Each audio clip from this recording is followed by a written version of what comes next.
I want to start by telling you what this video is not. This is not me telling you to stay home. I think retiring abroad can be one of the best decisions a person makes, and I have spent months looking at the numbers on it. This is me telling you that the videos selling you the dream have nothing to lose, and you have everything to lose. Because here is the difference between you and the guy who made the last video you watched. If he is wrong, he loses nothing.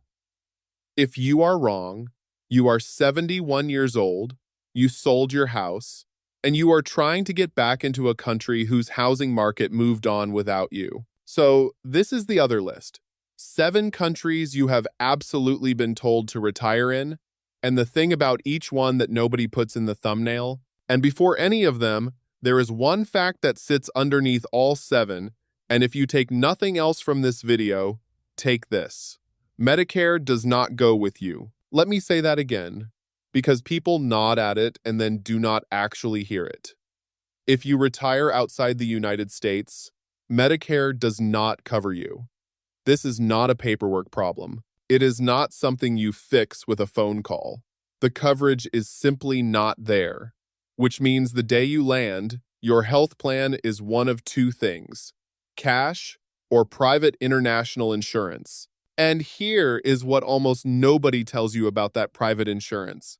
It gets harder to buy as you get older. Insurers commonly stop writing new policies somewhere in your 70s, and they generally will not cover the conditions you already have.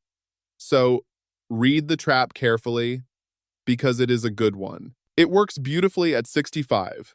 When you are healthy and the premium is affordable and the sun is out, the bill arrives at 78 when you are not healthy, and by then you have already sold the house you would have moved back into. All right, the 7. Number 1, Vietnam. Vietnam is on every list right now, and honestly, the appeal is real.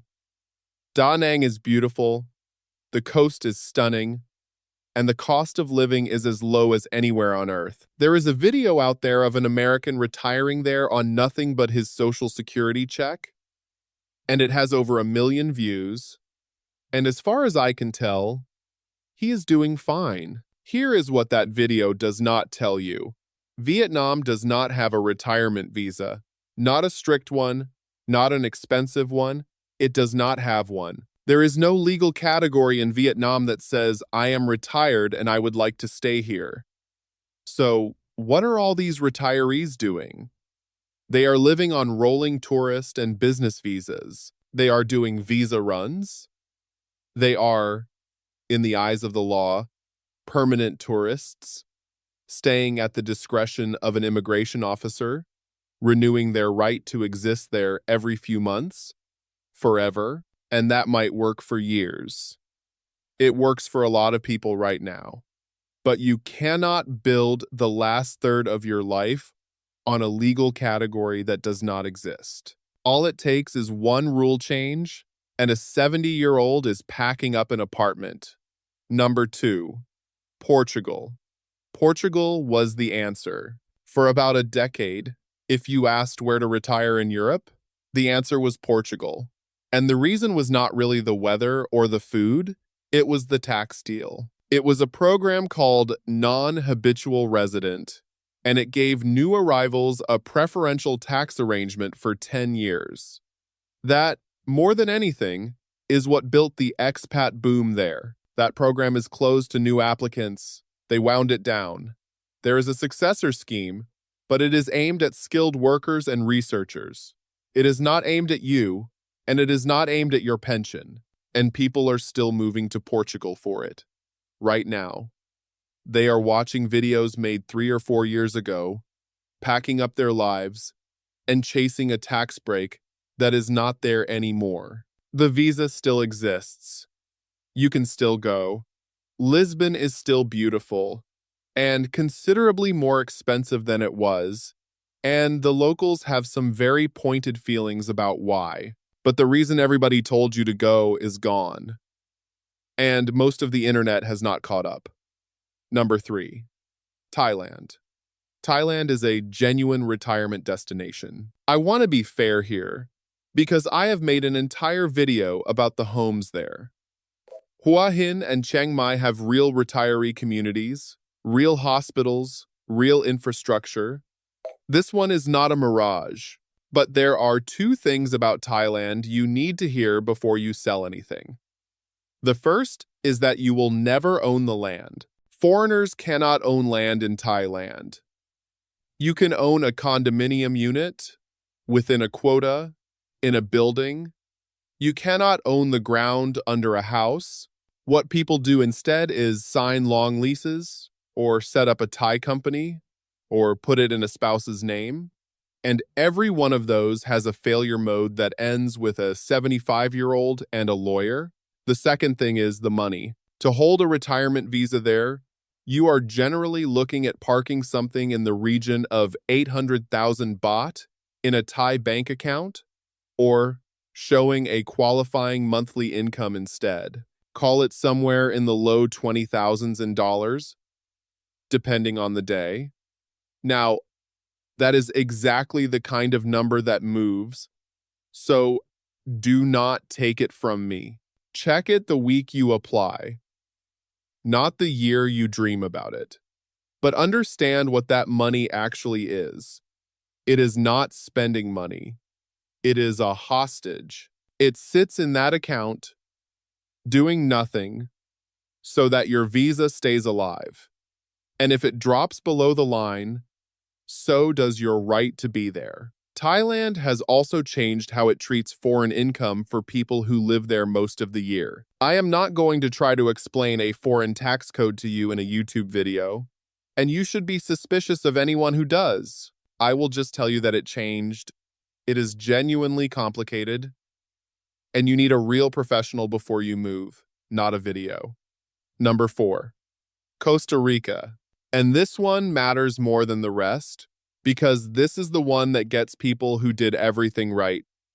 Costa Rica has the pensionado visa. Show a lifetime pension of around $1,000 a month, and you are in. That is why it has been the classic pick for 40 years, and every single video about it is built on that $1,000 number. Here is what those videos do not account for.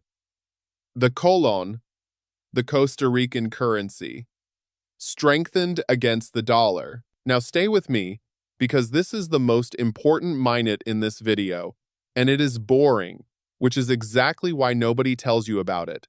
Your social security check is fixed. It is fixed in dollars. It does not know what country you are standing in.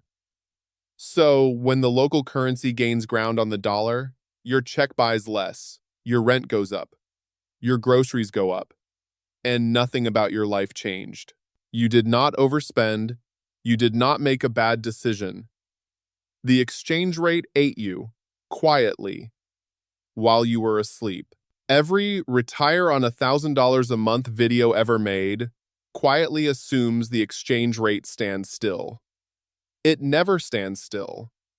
And I know this one personally, because it has bitten me on this channel. I built a whole video around a price in another country using an exchange rate that was 3 years old, and the number was wrong. Not a little wrong. Wrong enough that the house I was describing did not exist at that price. I had to tear it up and start again. That is what a moving exchange rate does to a number. Now imagine it doing that to your rent every month for the rest of your life on an income that cannot go up. Costa Rica is also just not cheap anymore. It is one of the more expensive countries in Central America now. The visa is still easy. The country got expensive underneath it. Number 5, Spain. Spain ended its golden visa. The route where you bought property and got residency out of it is finished. So the way a retiree goes to Spain now is the non-lucrative visa. And read that name carefully, because it is telling you exactly what it is. Non-lucrative. You must show enough passive income to support yourself. You must carry full private health cover, and you are not permitted to work. Not a little, not part-time, not consulting, and then there is the part people find out afterward. If you live in Spain more than half the year, you become a Spanish tax resident, And Spain taxes worldwide income, everything, not just what you earn in Spain. And depending on the region you land in, there can be a wealth tax on what you own. So people are picturing the cheap sunny Spain from 20 years ago, and the actual deal is that you may not earn a euro, and the tax office would like a complete list of everything you own anywhere on Earth. Number 6, the Philippines. The Philippines actually has one of the friendlier retiree visas out there, built around a bank deposit that scales with your age and pension situation. The English is widespread, people are kind. On paper, it is a strong candidate, and for a lot of people, it genuinely works. Same land rule as Thailand, though. You are not owning land. Condo, within a quota, that is it. But the real trap here is medical, and it is the one that circles back to where we started. Healthcare in Manila and Cebu can be very good. Outside the major cities, it thins out fast. And a serious medical event in the wrong province can mean an evacuation. And an evacuation means a bill with a comma in it that you were not expecting. Now stack that on top of the fact that Medicare does not follow you, and that private cover gets harder to buy in your 70s. The risk does not show up when you are 65 and swimming every morning. It shows up at the exact moment you are least able to absorb it. Number 7, Ecuador. And I want to be careful and fair with this one. For years, Ecuador was the #1 pick on almost every best places to retire list in existence. It made complete sense. Easy visa, low cost of living, and the whole country runs on the US dollar, which means no exchange rate risk at all. It solved the exact problem that gets people in Costa Rica. And then the security situation changed. Significantly, Ecuador has been through states of emergency and a serious rise in violence connected to organized crime. I am not going to sit here and tell you the whole country is dangerous, because that is not true. And it varies enormously depending on exactly where you are. What I am going to tell you is what actually matters here, and it is bigger than Ecuador. Those best places to retire lists are often years out of date, and nobody goes back and updates them after you have sold your house. So do not take a country's safety from a listicle, and do not take it from me either. Go and read the current State Department advisory yourself. The week you are deciding. It is free, it is the primary source, and it does not have an affiliate link. So, 7 countries. And you might have noticed something, because I did while I was putting this together. Almost none of these are really about the country. Vietnam is not a bad place. Portugal is lovely. Thailand works for thousands of people. The failures do not happen because someone picked the wrong dot on a map. They happen for 3 reasons. Every time. The first is that people made it irreversible before they tested it. They sold the house, they cut the anchor line, and when it did not work, there was nothing to come home to. The second is that they planned around a number that moved. The exchange rate, the visa threshold, the tax rule, all the things every brochure quotes as though they were carved into stone, and every one of them can change while your money is already in the air. And the third is that they were healthy when they left. So healthcare was a footnote instead of the entire plan. So here is the only piece of advice in this video that is worth anything, and it is free. Rent for a year before you sell anything, keep the exit open, keep the house, or keep the money that could buy one. Go and actually live there through a rainy season and a hospital visit and a bad week, and find out whether you like it when it is not a vacation. Because if a country cannot survive you renting there for 12 months first, it was never going to survive you retiring there. The dream is not the problem. The one-way door is the problem. I will keep looking into these so you do not have to find out the expensive way. If that is useful to you, subscribe, and I will see you in the next one.